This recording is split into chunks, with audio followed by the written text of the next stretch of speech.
about loyalty, it only cares about control. And when you are no longer useful, you are next on the list. Remember that. So if this is your wake-up call, good. But don't expect forgiveness from those who turned your back on.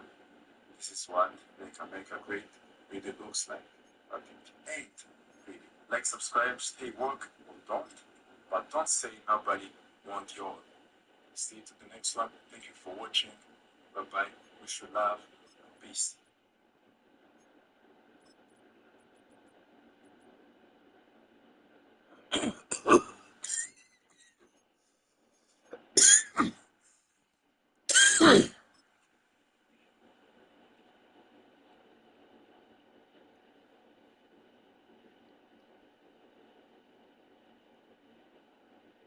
Hey y'all, it's Tim Miller from The Bulwark. I am here with my buddy Van Lathan. You might know him from the Higher Learning podcast on The Ringer, or for his unhinged media presence, appearance occasionally yelling at Scott Jennings on CNN. Who knows what you might know from? At the time he yelled at Kanye once for TMZ, it's about time you've been on The Bulwark page. How you doing, man? I am great. Right. I'm doing well. Also the Pride of Baton Rouge, Louisiana. Yes. Mentioned. I should have led with that. You'll be back in the fall with a bit more football content. I want to talk to you about two things. The second one, which we'll give people for desserts, is this boxer who is a Trumpy boxer who's fucking around finding the house. So it seems like with regards to the deportations, and he's having to change a tune. So stick around for that. But first, I had I guess it was on Monday's pod, I made kind of a side remark about how, putting this LA protest to the side, because I think the icing is different, the No Kings protests I'd seen are like pretty upper middle class, whitish, and the one I went to in New Orleans, being that it's New Orleans, was kind of like, it was great, it was awesome. I loved seeing everybody. Like the spirit was good, but it was super NPR tote bag vibes. You know, it was very Kamala vibes. And I made this comment, and a lot of the commenters here on the page were like, either white ladies like defending the honor of people of color for not coming, or some black folks who were, you know, saying, actually, like, my critique was mostly actually of us, the pro-democracy movement, that we got to bring more people in. But anyway, that was my assessment, and I figured I would have hashed that out with you, because you might have some insight into what we're seeing out there in the protest. Yeah, so that particular protest was interesting because a lot of my friends went, and these are black. Black folks. Black folks. Yeah. I love all right. Folks. I love folks. Yeah. A lot of black people. There's tension right now, though. And I think a lot of black Americans, I'm not going to speak for all, but I think a lot of black Americans are asking the question about what and how they should show. There is a sense of prescience for danger that exists for black people. We can see it and we can feel it coming. We have this sixth sense, or maybe this developed pro-evolutionary trait, to be able to see when something is particularly dangerous. And normally, we're good enough to warn people as we're warning ourselves. Normally, we're good enough to say,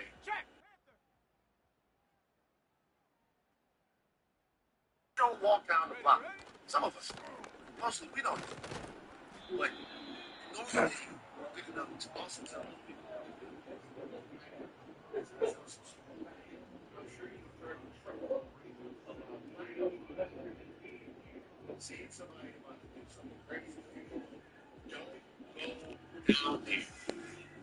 That's because danger is not exhilarating. Shouting at the screen. Shouting at the screen. Danger is not exhilarating for us. Danger is danger. Yeah. And there's a tension, right now at least, to where a lot of black people saw this danger that we were going to get. Saw how it would be particularly different than the first time we went through this, and tried to yell at the screen of America to go down that alley. People did it anyway. So there's a lot of people that are wondering. Not to go down the alley of Trump 2.0. I just think Trump followed the metaphor here. Of course. Trump 2.0 is the alley. Okay, Trump 2.0 is the alley. So there are a lot of people that are going, hey, we try to warn you, we try to tell you, you didn't listen. Godspeed. Now, I do think that that's maybe being a little bit overplayed, but there is certainly some black people that do. Here we go. I have two questions. One is sociological, the one's like what to do about it. On the sociological side, I just gotta tell you, I don't fucking know shit. You're in this business, you're in the podcast business. I have certain things I'm an expert in. A lot of things are happening. I'm like popping my mouth off, so I don't know when people are telling me, hey, man, you didn't think about it like this. And that's true. That is true sometimes. In this case, it's particularly true sometimes. Black experience in America. What bothers me though is like, I don't know, white ladies message saying, hey, Tim, black people are tired. Black people are tired, and we got to stand in for them. And there was something about that sentiment that just rubs me the wrong way. And I can't put my finger on why it rubs me the wrong way, but it does. It's just like a little bit of, speaking for an entire other identity part of it, like making excuses. I don't know what it is. How does that strike you? To be honest with you, I appreciate Here we go, shot. Okay, cool.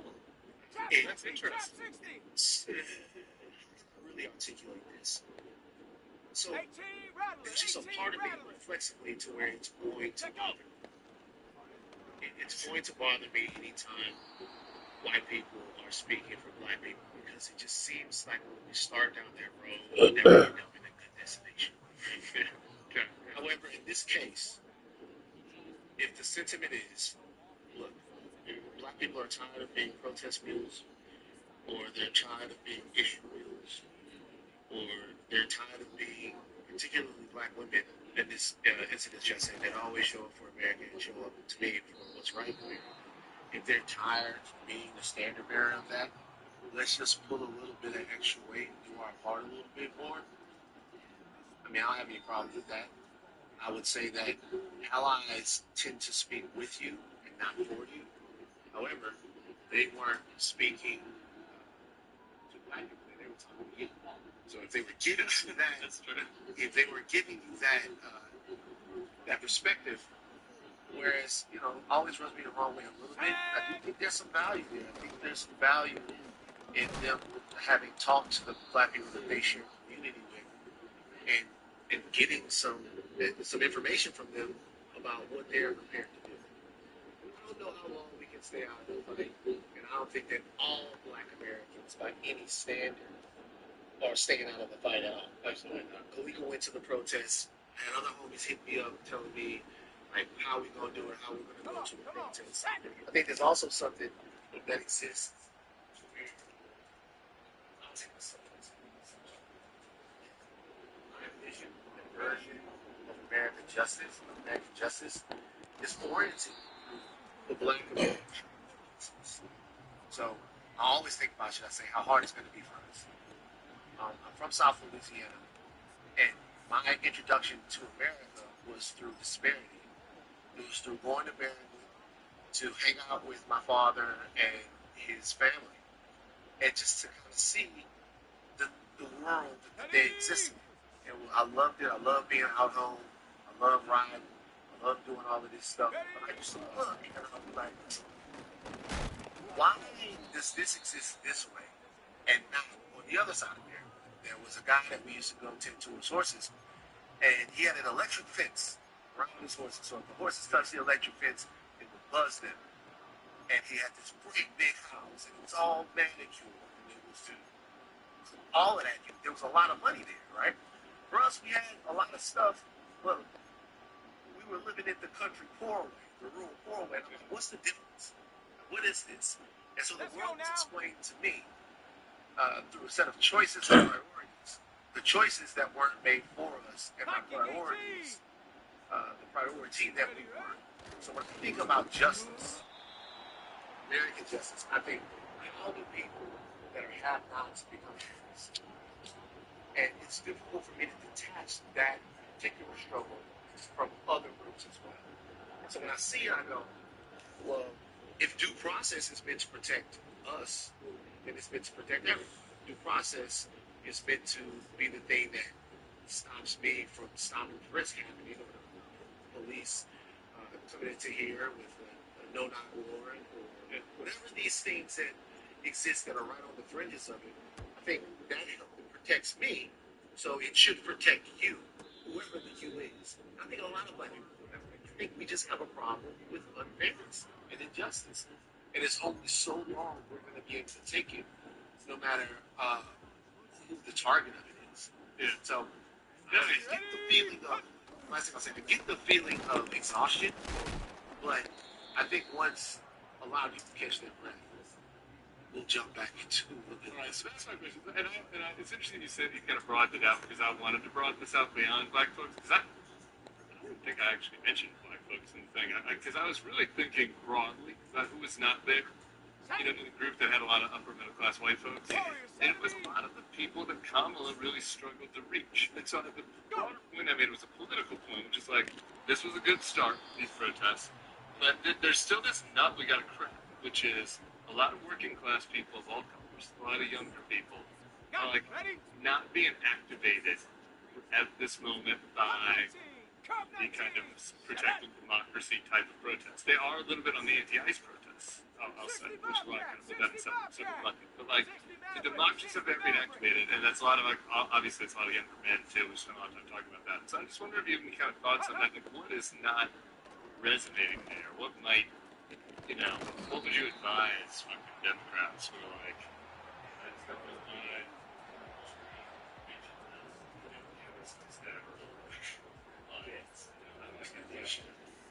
It's amorphous. It's formless. It doesn't.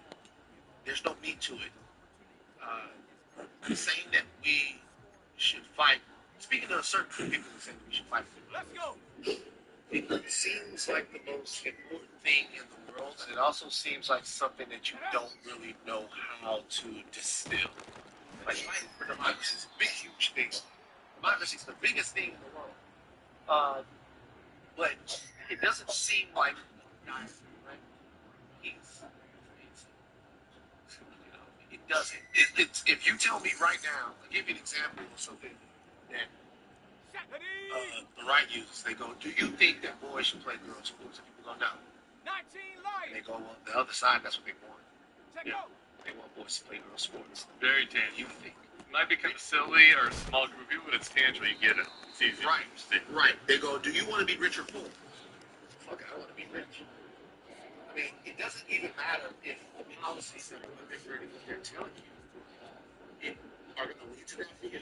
Because it's not even about you being rich, it's about you being able to actually have food and sustenance and Here we living go, here we wage. go. How you going to work to be rich when you're hungry? How you going to work to be rich when you don't have a living wage, right? But they tell you, they go, we're giving you a pathway to not, to be Donald Trump, to be a big shit talking motherfucker who never has to say sorry, who has his own toilet. That's what you want, right? That's you don't want all this other stuff. You don't want kumbaya. You don't want to sit around in a circle. You don't want to have to work to understand people. You want to be a big dick with a gold toilet. That's what we giving you. Right? That's what Small dick. what? Yeah, exactly. But so funny when he talks about that. He goes, "Hey, let me tell you, there's no problems down there." It's so funny. It's like, you say that. That's not a Stormy had to say. Right, exactly. Yeah. Right? Stormy, by the way, Madden. Yeah, there you go. Making a lot of difference. We are VR. We are.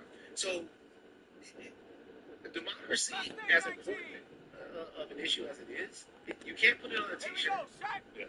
It doesn't work in the same way. And honestly, I don't know what to say to those guys Ready? because I'm a humanist. So, yeah, I am. So when they ask me, why are you on the left?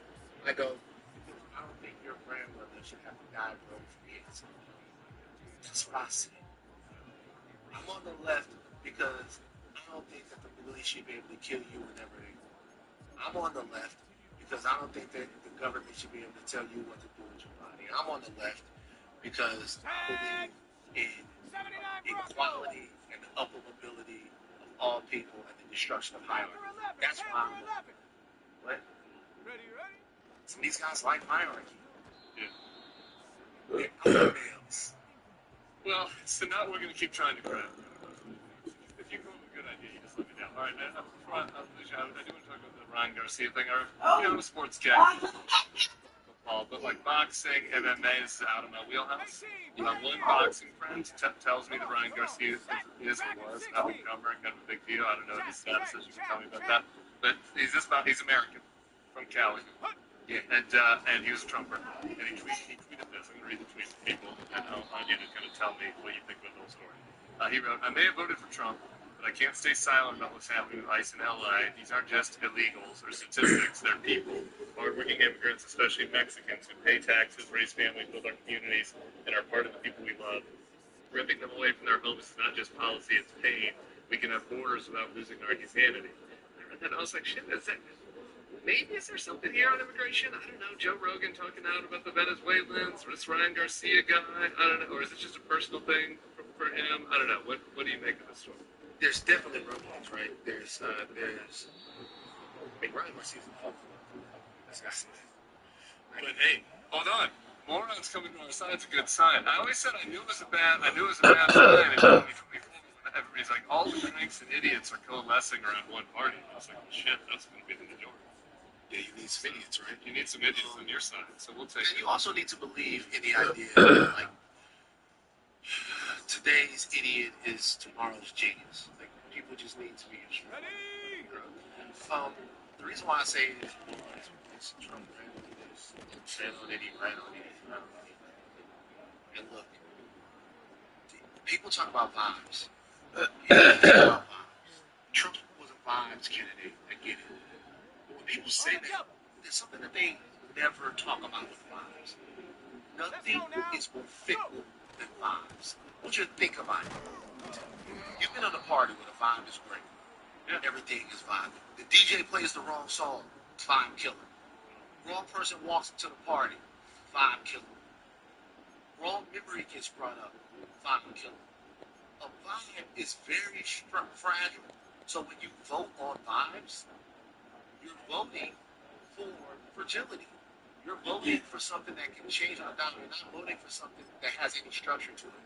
So Ryan Garcia, that time he was looking at Trump and going, that's a cool guy, and blah, blah. He wasn't actually paying attention. But Trump was actually saying things to his community very directly. And the same thing with all of these guys who thought that Trump was something different than the rest of the neocons who want war at the drop of a hat. Like I made here, bro, like myself, well, African shea butter and tea tree oil. Oh. Right. And our hair grow like that too, though. It is what you do. So I would say to Ryan Garcia and to the rest of those guys, maybe pay attention to the fine print, or like you're gonna find yourself in this situation. Okay, I'm with you on all of that. I guess I'm just like people feel just I'm usually a downer on the thought, which is there something here? The MMA guy, I mean, like you're in this world more than me, right? Like where these guys are starting to like kind of be like, oh shit, I've been signed. Because I kept saying to people, like this crowd, the Manosphere guys, the MMA guys, like they're different than Charlie Kirk and Ben Shapiro. The Charlie Kirk and Ben Shapiro are partisan ideologues. These bros just kind of signed up for something, thought that they were, cool, what the vibes are good on. And so that means they're gettable. So I don't know. What do you think of this? Is this just a one-off thing with Garcia? Real? You gotta keep it gangster. You gotta tell them straight up. You gotta fuck up. You gotta play. You know what Ryan Garcia is used to?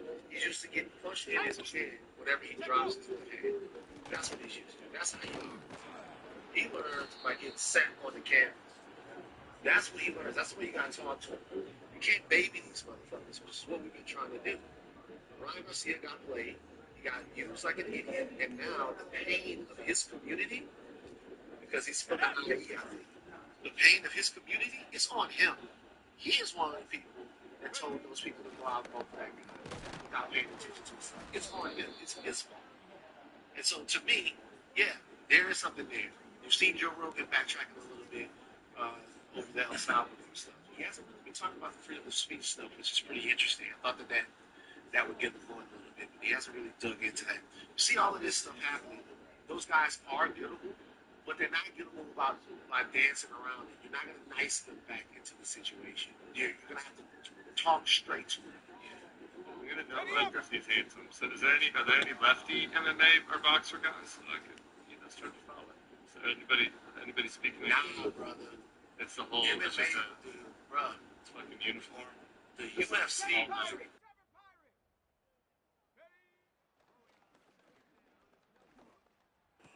telling you. But that might be our path out. We just got to find one. We just got to go recruit one to be there's one guy. the MMA guy. You know, So Philip Rowe, yeah. Philip really fresh. He's kind of cool. You know, that's my guy.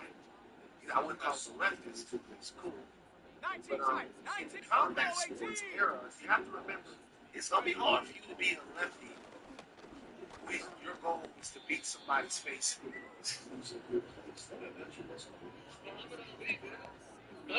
Muhammad Ali was Sugar Shane Mosley wasn't from 10 years ago. I'll be on the boxing names like that. I don't know that Muhammad Ali would have been political in the way that Let's go. I wouldn't call Muhammad Ali a leftist at all. He was Being leftist, I just meant like, you know, yeah, he culturally was left. cool. What we need now from the MMA, UFC, is whoever is a non-straight up Nazi, Yeah. like we'll take them to try to rehabilitate. That's what I'm That's it. That's where we gotta go there. It's non-Nazis. You go recruit. Check us out. This all the time, constantly, and you'll be back soon, right, man? I appreciate you. All right, brother. Ready? 60 Bobcat. 60 Bobcat. 60 Maverick. 60 Maverick. Lance is back. 60 Ranger. Damn, they must be rich. Mustang 19. Yeah, nah. This music shit is a rap. I'm saying all of the musicians are. There's only a few artists in the game that really make money. So everything you seeing ain't real. I was really thinking, bro, why do everybody got money and I don't got no money? Is it because I'm independent? The truth is, everybody didn't have no money. 79 Bronco. But, you know, they don't tell you that because the label job is to make it look like you got some money. They'll give you a car, we can give you a cosign, we can put your studio. This motherfucker money with me. Now, everybody look like they got money, so me. You know what I'm saying? Some of your favorite artists were living off ramen noodles while topping the Billboard charts. And not just one-hit wonders. I'm talking about legends. Here we go. Here we go. Icons. Dead. Panther 11. Panther In this video, we're diving into the brokest artists in the music industry. Some left off from bad deals, and others just made terrible decisions. But the ending is always the same. Broken dreams, empty wallets. Sometimes, every hour. Let's do this. Before they went broke, TLC was untouchable. The trio, Lisa Left Eye Lopez, Tion, T-Boz Watkins, and Rosanna Chili Thomas, exploded onto the scene in the early 90s with a unique blend of R&B, hip-hop, their debut album, Ooh, with the TLC tip, set the stage. It was crazy, sexy, cool that turned them into legends. That album went 12 times platinum. They were everywhere. MTV, BET, award shows. They won Grammys. They influenced fashion. They became role models. Their image was bold. Their music was iconic. And their success was unstoppable. So it wasn't. In 1995, the headlines hit. TLC files for bankruptcy. We are the biggest selling female group ever. 10 million albums worldwide. We have worked very hard. We have been in this business for 5 years. And we are broke as broke can be. And we're not like trying to be a sad story. If that was the case, we would have been on everybody's talk show talking about how broke we are. We haven't done that. I know it's hard to believe because we sold so many albums, but it is possible. That's the deal here. So, and we're not happy at all. How does that even happen? Here's the trick. They signed to the base records with a contract so predatory, it could have been drafted like a Bond film. TLC earned less than 10 cents per album sold.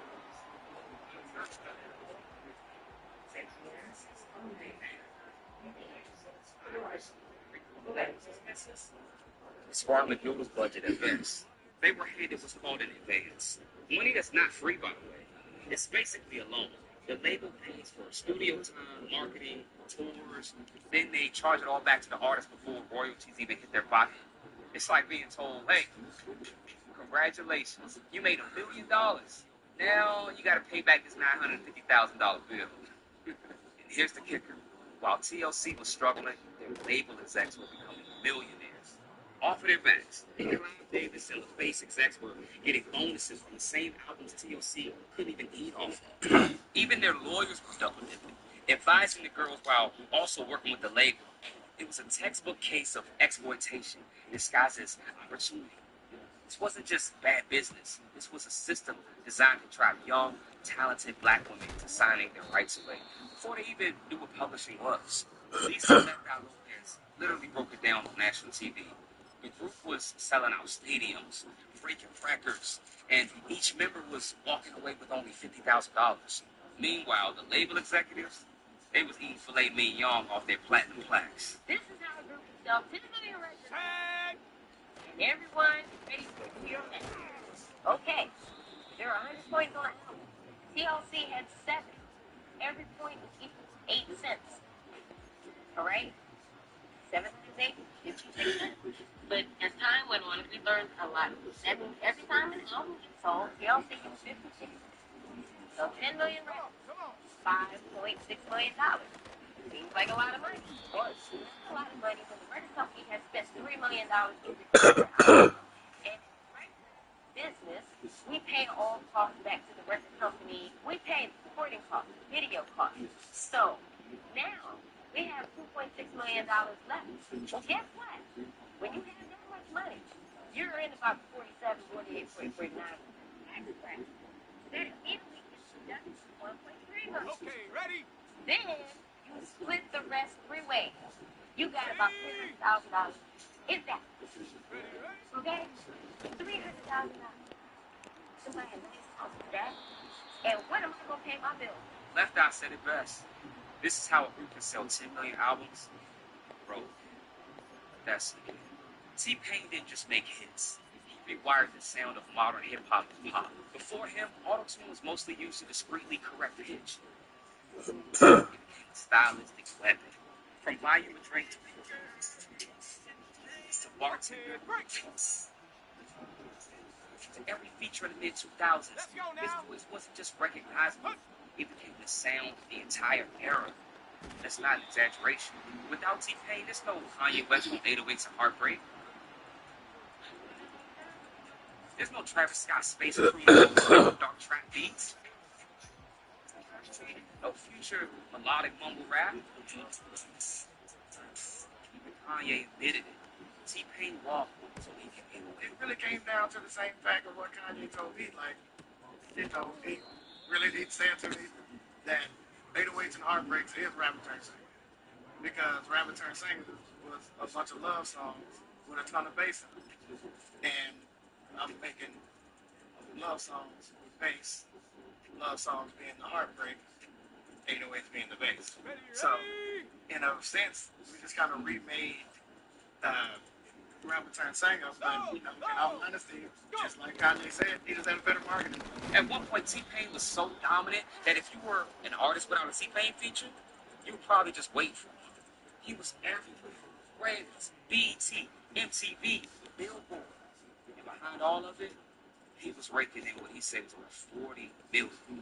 Then, lost it all. T-Pain went on a now legendary interview circuit explaining how he blew through every dollar. You say you was broke. You had like $0, bro? I like had to borrow money to get my kids' birthday. Wow. Yeah. After having, what's the most you ever had to break at one time? 40 million. Jesus Christ. How do you have an airline? $40 million to zero. Real estate deals gone wrong. A $1.2 million Bugatti that kept breaking down. Jewelry, chains, custom speakers, and a stripper pole in his living room. He admitted he didn't invest. He didn't budget. He trusted the wrong people. Eventually, the money dried up. He said at one point he couldn't afford to take his kids to Burger King. If I would have had the information beforehand, I would have done better in my career. I would have been bigger. I never would have gone broke. I would have never done anything. But everybody before me that I had to look up to, they were just like, no, this is great. Once you start rapping, it's going to be just money all the time. Nothing's ever going to happen bad. Nothing bad's ever going to happen. Your family's not going to come out to you. Nothing's going to happen. Imagine going from Billboard #1s to struggling with fast food money. But unlike some others, T-Pain got real about it.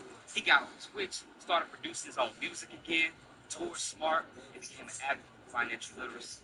His comeback is humble, honest, and a warning to artists of today. He said, don't just get money, learn how to keep it. Before the money problems, B.O.B. looked like he was headed for Rap Hop Hall of Fame. In 2010, he dropped B.O.B. Presents The Adventures of Bobby Ray. Blew up. He had major hits with Bruno Mars, Nothing on You, Haley Williams' Airplane, Airplane, Rivers Cuomo, Magic. Every single felt like a summer anthem. He wasn't just getting radio spins. He was crossing genres, collaborating with rock stars, performing on floor shows, headlining tours. Behind the scenes, checks weren't checking. B.O.B. eventually came out and said it plainly. He was broke. He signed with Atlantic Records early in his career, and like many major label deals, his contract was designed to benefit the label, not the artist. He didn't own his music. He didn't control the revenue streams. Despite his platinum singles, his bank account barely reflected his success. He compared it to being trapped. The more hits he made, the more the label profited. And he just watched everyone else get rich off his work. But that's something that, so like, typically when you're an artist, you're doing a deal, a record deal, you do the record deal, and then someone's probably going to approach you for a publishing deal. If you songwrite or produce or something like that. And so, I mean, even if you don't, I mean, you're an artist, so someone's going to make money. So he broke free. He left the label, went independent, and started selling music directly to his fans. He began to earn money only when he left the system that exploited him. Think about that. One of the most recognizable voices in the early 2010s had to start from scratch just to make a real living. It's not a one-off story. What? That's industry standard. What makes B.O.B. story sadder Right. is marketing as a success story. He's a genre-bending smart rapper made it mainstream. But behind closed doors, pressure to deliver crossing effects he lost creative. Right. By the time he wanted to Right. talk about deeper topics, people didn't care. His decline wasn't just financial, it was emotional and artistic too. When he finally went indie, he started rapping about conspiracies and government control. Some fans, it seemed like he snapped. But maybe he was just finally speaking freely for the first time in years. Kesha exploded in 2009 on TikTok, one of the most infectious energy pop songs of 2000. Records, it made her a star overnight. She followed it up with things like We Are Who We Are, Love, Dynamo, Image, Rebel, Party Girl Chaos, Reality, Legal Shadows. Despite all those hits, Kesha wasn't free. She was signed to Dr. Sony, and behind the scenes, she was locked in one of the ugliest contracts to speak of in history. In 2014, she sued Dr. for sexual assault, battery, emotional abuse, claiming he controlled every aspect of her career and threatened to ruin her if she spoke out. But because he owned her contract, the lawsuit turned into a legal tug of war over her ability to release music. For years, Kesha couldn't drop music without going through the same man she was accused of abuse. And to make things worse, she still owed him others. If she broke the contract, she'd be sued. If she stayed, she got to work with him. It's a lose-lose scenario. And with that, while her old single racked up hundreds of millions of streams, Kesha was spending billions on people's lives, not making millions from her royalties. She was one of the most famous women in pop, but she couldn't fully promote or even release music the way other artists. For nearly 5 years, while the industry moved on. Even when she dropped her powerful comeback album, Rainbow, in 2017, she was still released under the label that was tied to Dr. Maybe it was still profiting from her. She was literally paying the price she was trying to escape from. Kesha's story isn't just about financial downfall. It's about how an artist at the top of the charts can be creatively, financially, risky, bad contracts, and legal entanglements. And here's the real kicker. TikTok was once the most downloaded digital single in history. It made tens of millions, but the person who sang it barely saw any of it. Before the memes, Bow Wow was a superstar. He was discovered by Snoop Dogg at the age of 6 and later signed by Jermaine Dupri. By the time he was 13, he already dropped his debut album, Beware the Dog. It went triple platinum. He was the few child rappers who actually transitioned into mainstream fame. He starred in movies like Mike, Roll Bounce, The Lottery Ticket. He had endorsement deals. He was all over Nonsense Park and even hosted it for a while. Bow Wow wasn't just an artist, he was a brand. But somewhere between the glow up and the grown up phase, the money started to vanish. Despite being a household name for nearly a decade, Bow Wow started making headlines for all the wrong reasons. In 2017, he posted a photo on Instagram implying that he was flying on a private jet. A fan quickly exposed him to see they were on the same commercial flight. The internet exploded. I got Here caught. we go, Yeah. Shaq. Yeah, it's simple as that. I was fake flexing. I got caught. No, I was not a coach. I was a double flight first class. Can't explain it enough. Didn't think nothing of it. Like, I did. Like, saw the pictures. But the folks, because I don't want them to know how I'm moving. I posted to try to derail people. Like, I post up all the time and be like, you there? No, you're there. I'm something else. I just want to post it. Get on my phone. What's it called? A dump. Get out. On the set. On this particular day, I posted. Like, cool. Put this thing down. People know. They think I'm on this, and I'm not on here. Everybody else.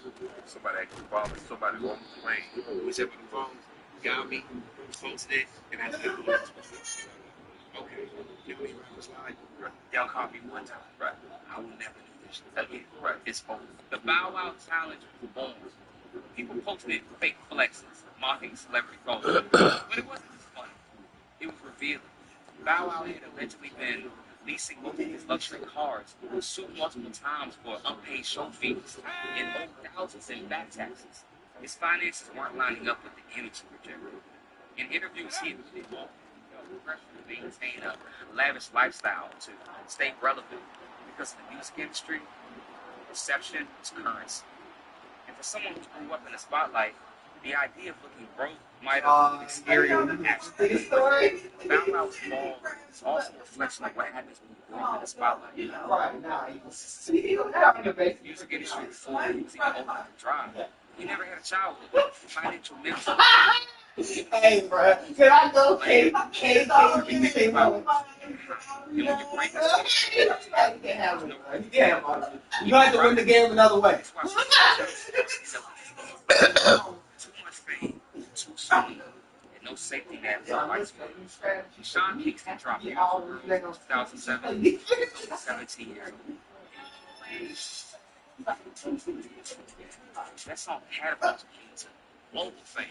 It was infectious, catchy, and stayed on the Billboard charts for weeks. He followed it up with Fire Burning and collabs with Justin Bieber and Nicki Minaj. Admitted, Kingston was that guy, a pop reggae crossover star with international reach. He was living the dream, touring, buying mansions, luxury jewelry. He even showed off his cars on MTV Cribs. But behind the scenes, it was a financial house of cards. Fast forward to 2024, his Florida mansion was raided by a SWAT team. Court documents revealed that he and his mother were allegedly involved in a series of fraudulent purchases. Unpaid jewelry, exotic cars, tech gear, and even a $150,000 TV. It wasn't just one mispayment. It was a systemic fraud. They allegedly used fake wire transfer to convince aliens they had money, had luxury items shipped, then ghosted dealers. Luxury merchandise. He was arrested in California and extradited, and his mom was arrested in Florida.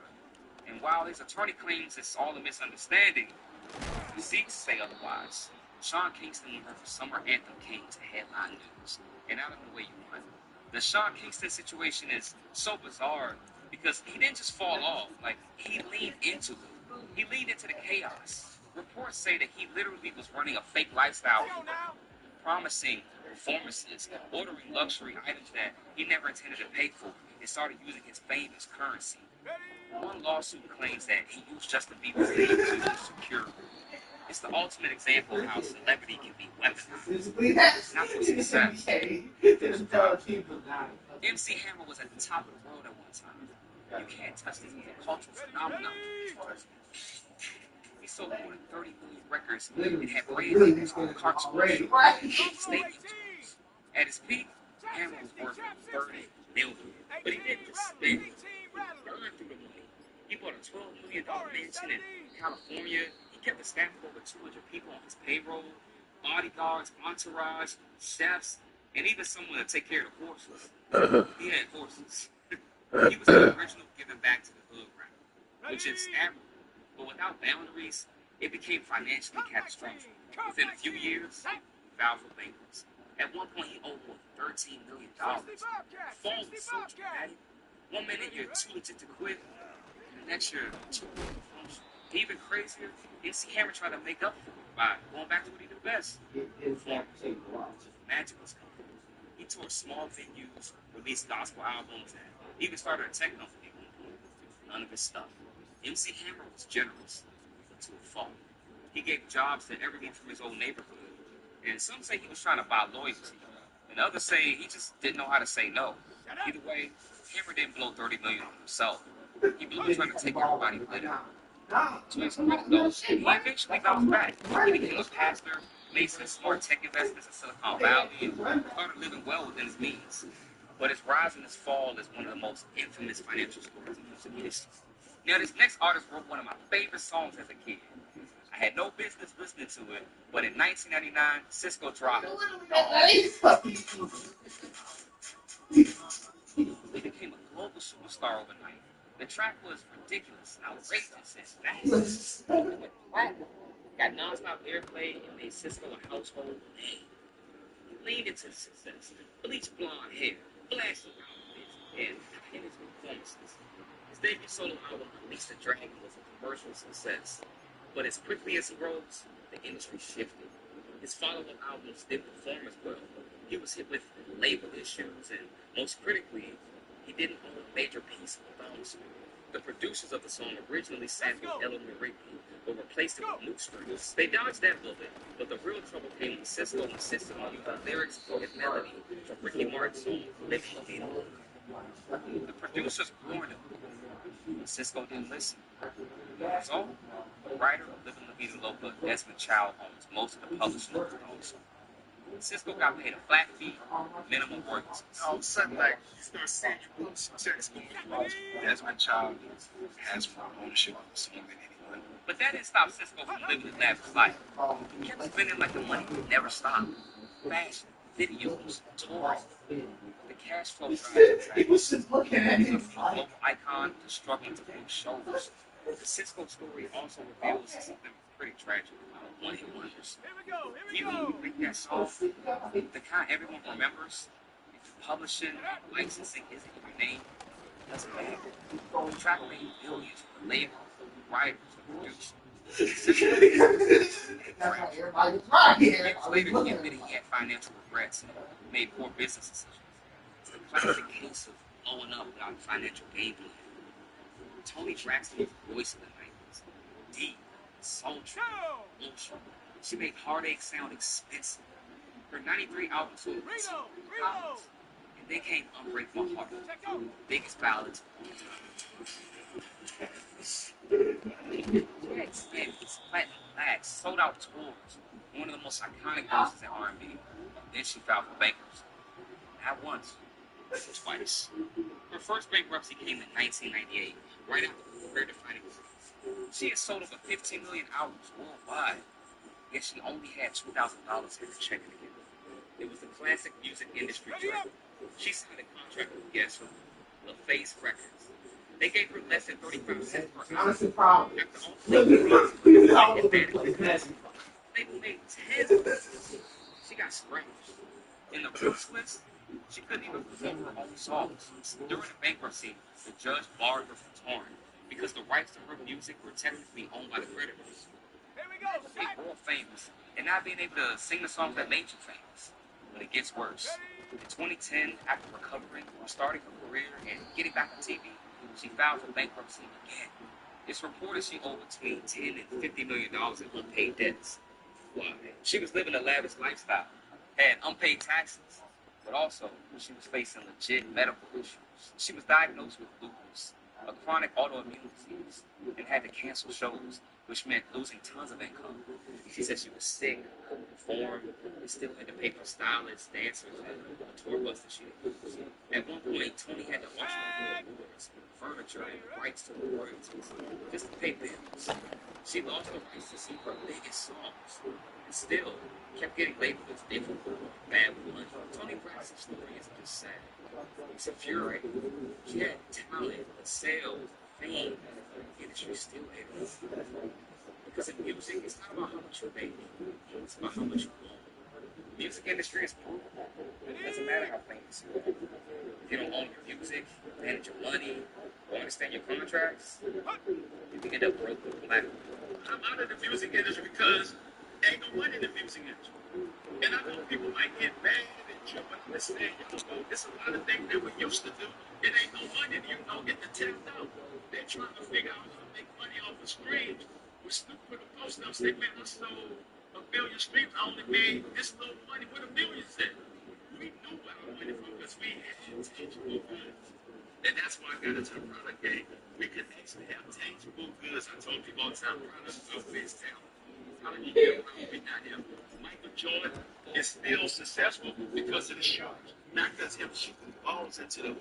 They've been over. So the next time you see a rapper and slang his hole in a $100,000 chain, just remember, just how you pay back the money on your credit card, artists has to pay back their demands. You see, the music industry, richer than good, broke than might be. And one artist that didn't go broke is Michael Jackson. Even in his grave, he's still making business. I have a video where I go deep into the impact he had on the music industry and how artists are building their entire career. Watch this video on the screen next to see more. And I'm a comment. After Julio got killed, I decided to go through all my interviews and write down all the people I interviewed that have died violently, along with their ages. I counted 19 people. There is no doubt that Vlad TV hasn't been without controversy, including accusations of racism and working hand in hand with the government. Yet, recent discoveries surrounding Vlad's interviews suggest something even more unsettling. Some say the interviews are cursed. It is what it is. I'm living my truth. You know what I mean? I'm not going to go shooting back at you. Vlad has frequently been labeled as the police, the DEA, the feds, and other law enforcement references. That bitch ass man getting away. While these claims are speculations and denied by Vlad, they circulate relentlessly. What is true, however, is that 19 rappers have tragically died violent deaths after appearing in Vlad TV interviews. I counted 19 people. Jimmy Waffle, 21. Doe B, 22. Jay the Younger, 24. BTB Savage, 26. FBG Duck, 26. Julio, 26. Mo 3, 28. Draco the Blue, 28. Takeoff, 28. Shake Strong's, 31. EA 632. Each head that you want. In 2033, 34. Also, 36. Young Dog, 36. Jack, 37. Oh, no, I didn't. I'm correct. In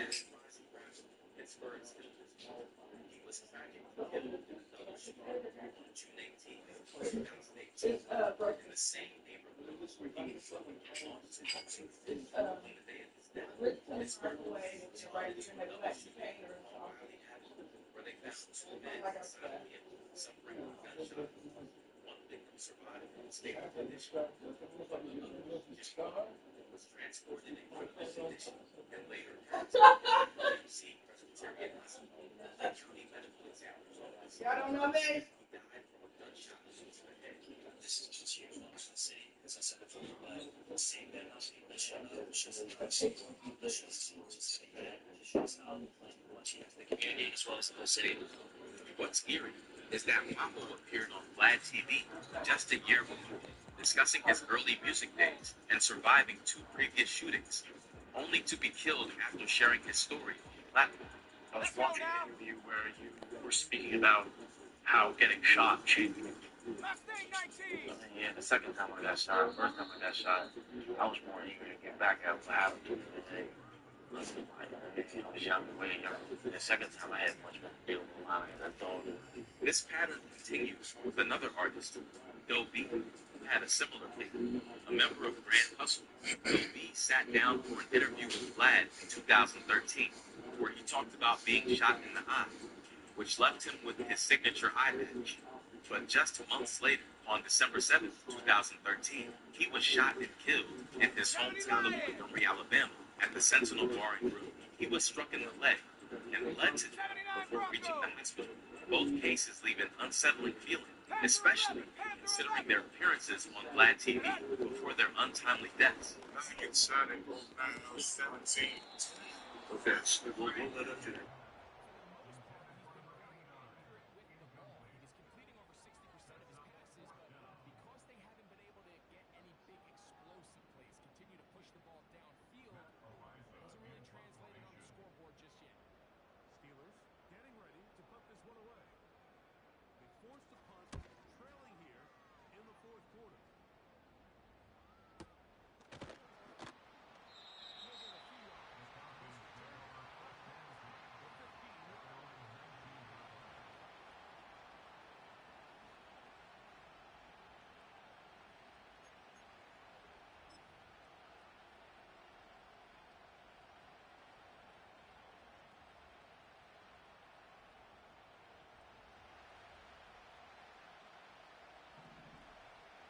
Ready, ready!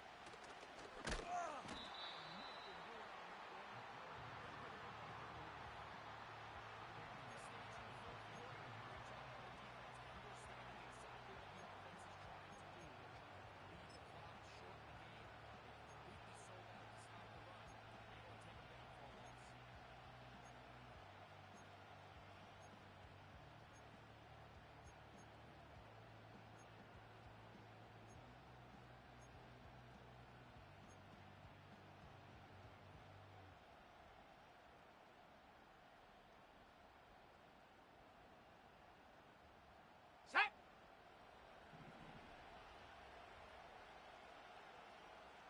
Check, go!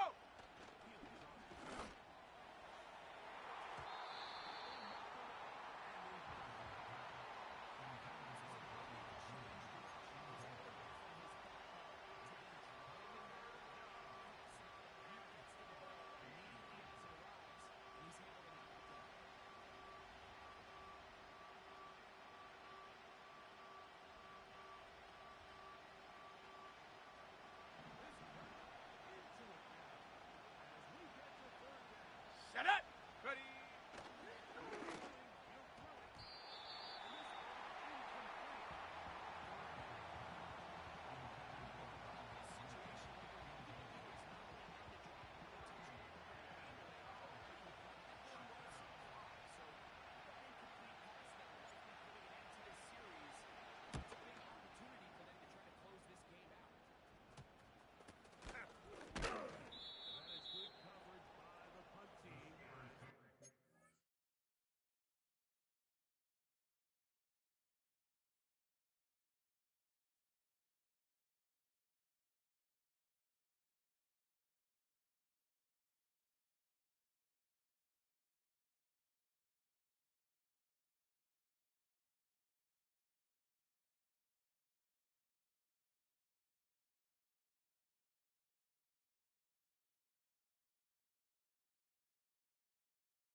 Let's go! Set to go now. 18, Pioneer! Down to 0. That is not the way to start a drive.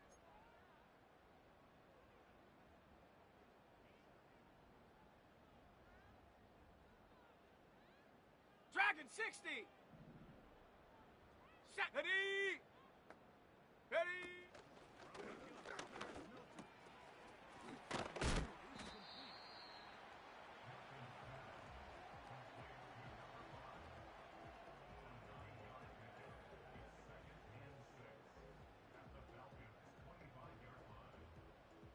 Ready, set. Here's 2nd and 6. 7 Pirate, 7 Pirate.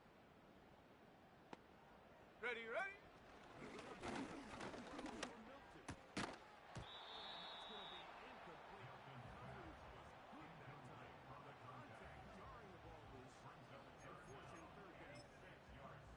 It's always a risky decision anytime the quarterback tries to force the ball, especially into those tightly contested areas. Not a lot of daylight, not a lot of room for error. In this case, it just Here we go, here we go. Complete. But as this game unfolds, better decisions are going to lead to better results. Hut. Milton from the gun here on 3rd down.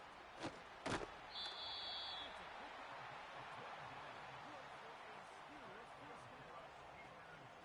This is a tricky part of the game for any defense. You find yourself protecting a late Ready, ready. lead. The age-old question is, do you remain aggressive? Do you try to just 19 tight, 19 tight. your head and make everything be tackled and played? Buffalo 18. That's what every defensive Go. coordinator struggles with. So, getting too soft here. Intercepted.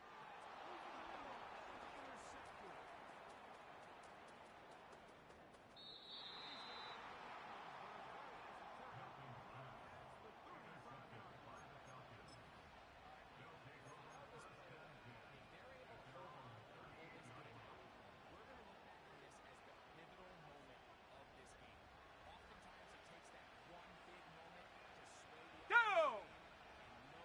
Hut, hut.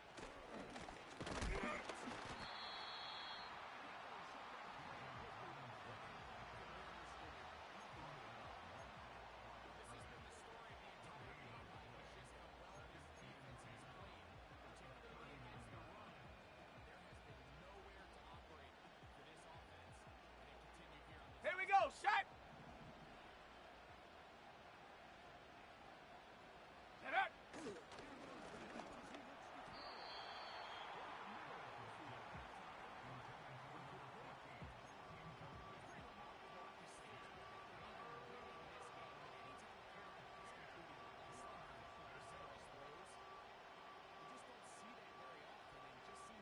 Okay, ready? Set. Set, go.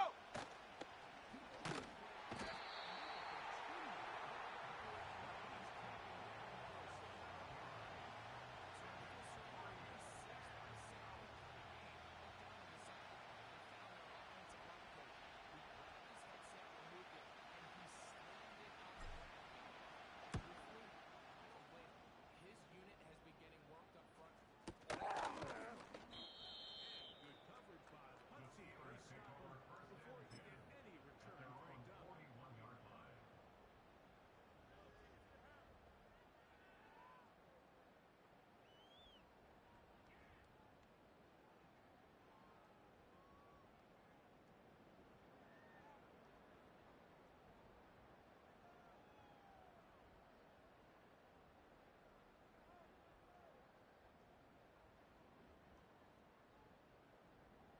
So they come to the line for 1st down and 10. Chap 60, chap. Come on, set.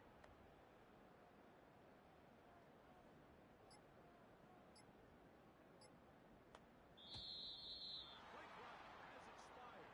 We're not going to get this one off on top.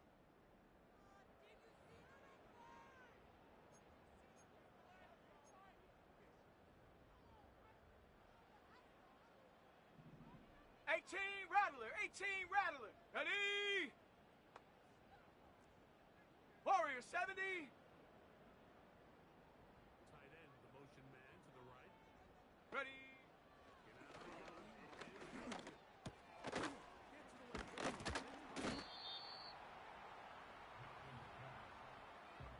Get to the left. It's a gain of 8. Brings up 2nd and 7 at the 45-yard line. Okay, break. 2nd and 7. Cup 19, Cup 19.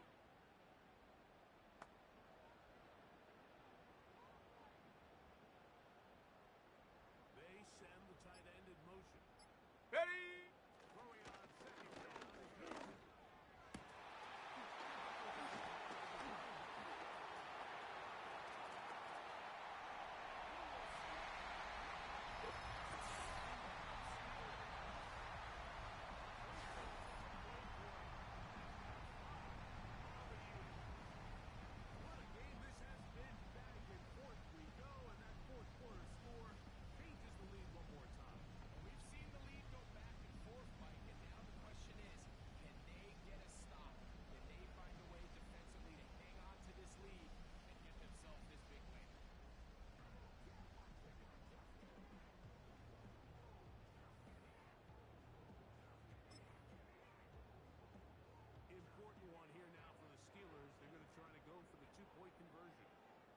Let's go now.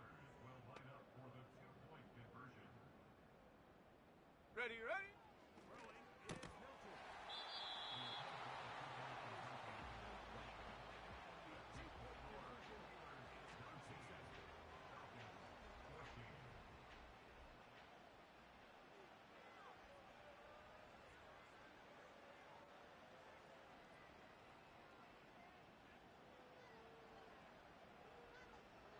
So now playing with the lead after that fourth quarter touchdown.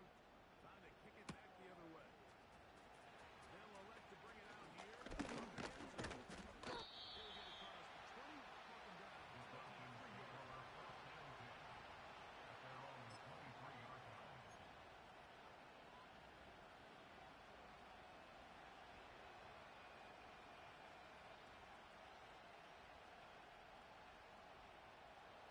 Three tight ends in the game to start the drive. Ready, ready. They take this forward, maybe 2-3 yards, but doesn't matter. We have a flag down, and they're already marching backward.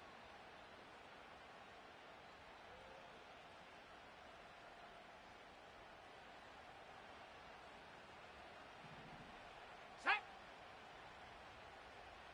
Hut.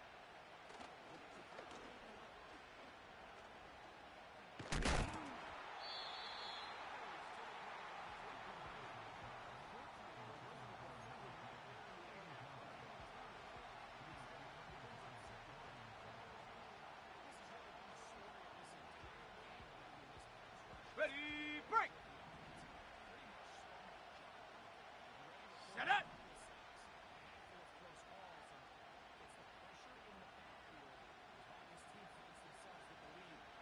Go.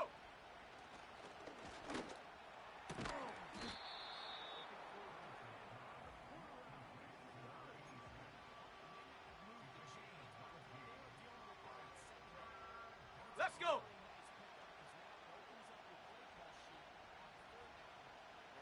Hut, hut.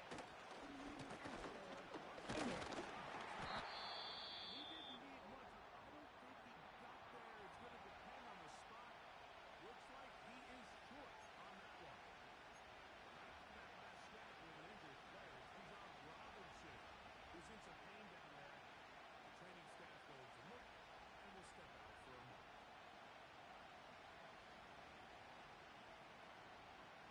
Got it. Ready. Trailing late, and you gotta go here. It's fourth down. Set. Ready. Set it.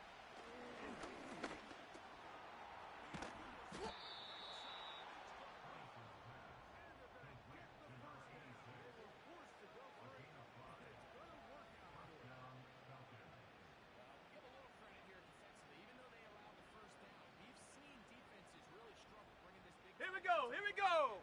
They didn't allow him to pick up a bunch of yards after contact, but he was able to get just enough to pick up. Check go.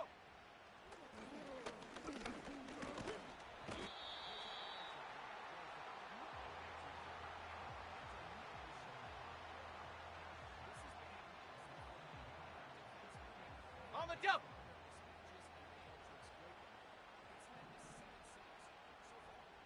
Hey, hey, check that.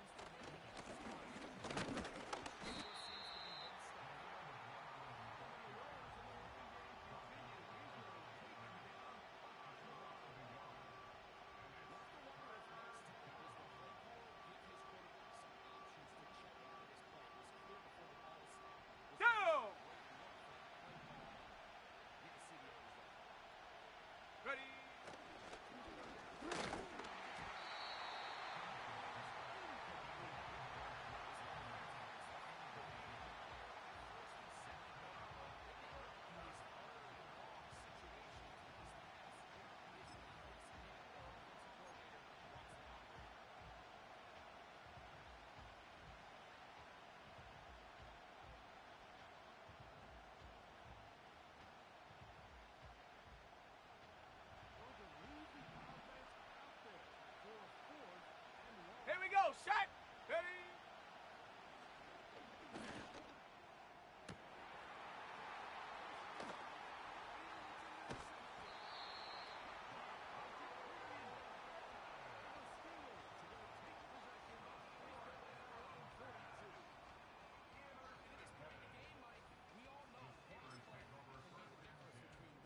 19 Tiger, 19 Tiger. Hut.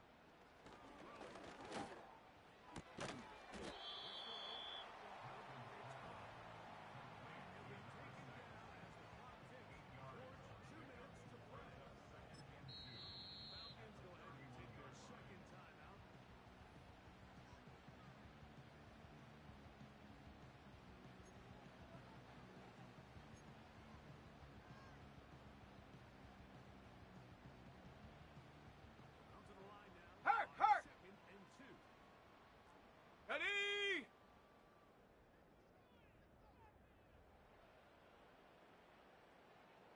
Go.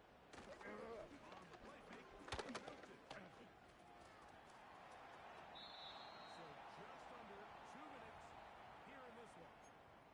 We'll come back and finish this one off after this.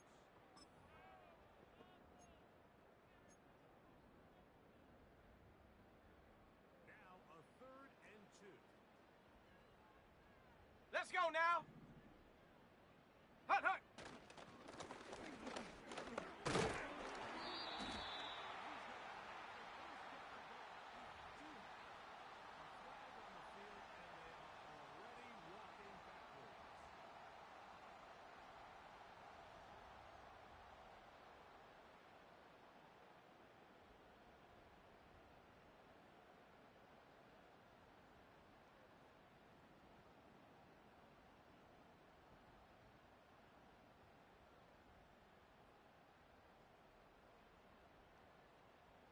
Ready, ready. A much more difficult scenario now. It is 3rd and 10. 60 Bobcat, 60 Bobcat. Get up.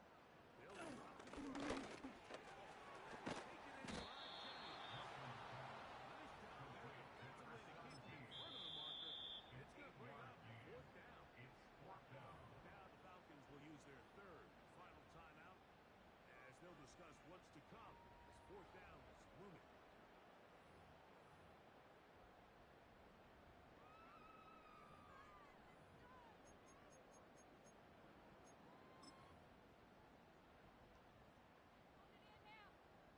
So, a big one coming for their veteran kicker.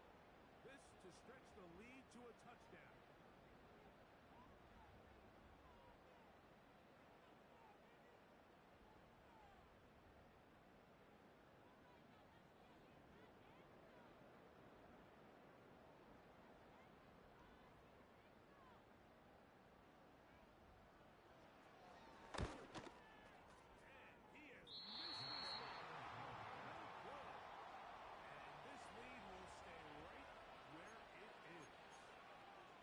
Just trying to extend the lead here, and this is definitely one they're going to want to have back.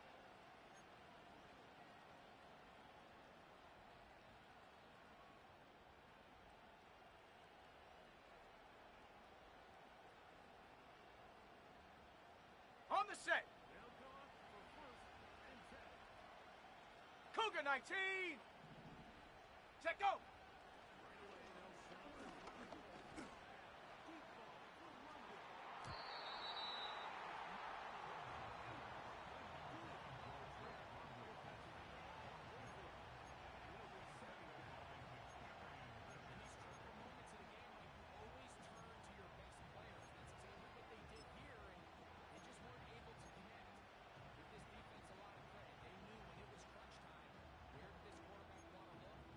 They were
Ready?